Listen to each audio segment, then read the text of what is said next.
proč je nikdo neslyší? Stádou ovcí nevidí, pravdu přehlíží. Kdo jim řekne pravdu, tak na prach ho spálí. známe cenu všeho, ale hodnotu ničeho. Jsme otroci finančního Systému peněz a otevřít svou mysl, tohle otázka tři. S odpovědností za budoucnost našich synů a dcer. Postaň s láskou, teď máš na výběr. Chceme pryč z Evropské unie, každopádně nechceme nic, co směřuje k světovládě. Globalizací chceme být zase nezávislí, přestat to vážet a začít produkovat zboží. Chceme, aby odstoupili politici moc do rukou mladých lidí, co nemají rodiny, finanční výdiny, motivy, nejsou zkažení zaměnutými systémy. Pryč z mafiány, biznis záměry, nesmysly společnosti se staly normální. Že si stát půjče od banky za úrok je legální, který platí obyčejní lidi ze svých daní. Přiznejte ten podvod i bez přiznání. Jsem mladý smrad, ale nikdo mi nebude popírat. Můžete mě mít za blázna, ale umím počítat. Velitel plus šéf rovná se banka, která je víc než ústava, vláda a vlajka. Chceme, aby šéfem každé banky byl stát, bez obušku hlav chceme demonstrovat.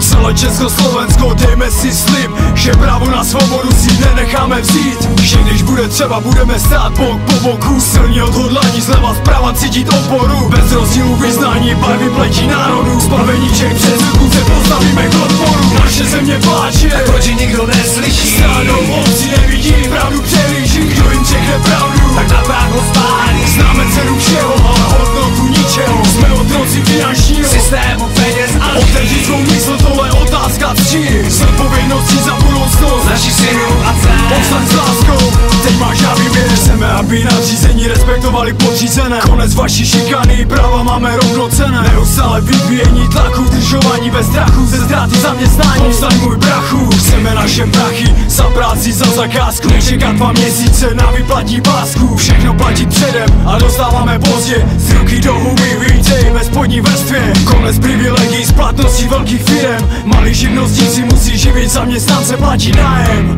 Všechno je to promyšlené, aby si lidi brali úvěry, půjčky zvýhodněné. Se na to nemůžu dívat, srdce mi to rve, jak se naše matka otec celý život tře. Zasloužili by víc než starosti a stres. Tohle není život, tohle neustálá křeč.